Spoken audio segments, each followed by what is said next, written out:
die pragtige Vrydagoggend. Ja, en ek hoop jy almal gaan 'n baie mooi naweek hê.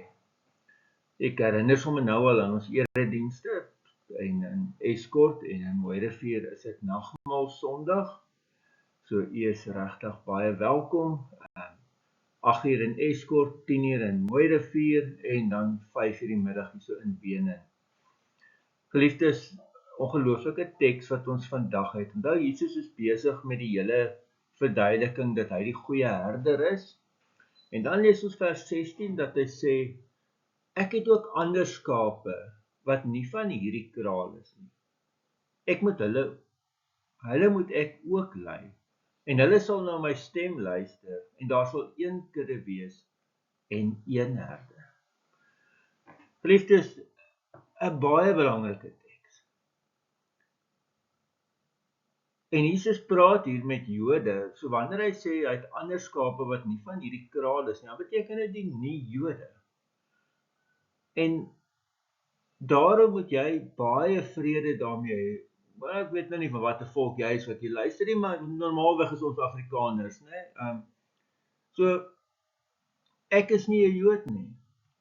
Ek hoef ook nooit 'n Jood te wees nie.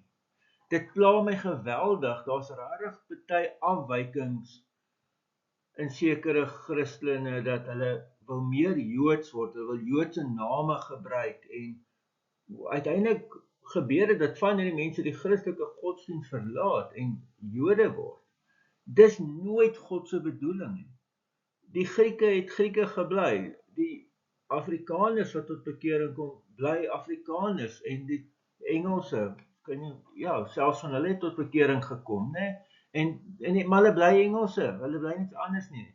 Amerikaners bly Amerikaners en elke volk bly wat hy is. Jy word 'n Christen, dit verander nie die volk wat jy kom, hè. So ek is 'n Afrikaanse Christen.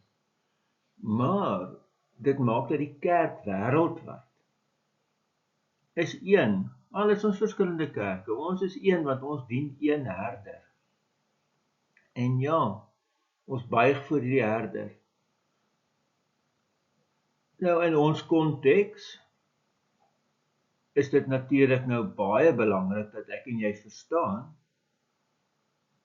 wanneer die Here skape uit ander krale gaan haal, dan beteken dit dat ek en jy bid ook hier waar ek in Natal bly nou, dat die Zulus en die Indiërs ook tot bekering kom.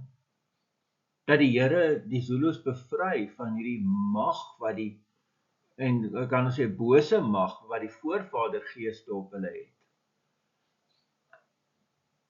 En dat die Here hulle absoluut bevry daarvan en dat hulle die Here Jesus Christus mag ontdek.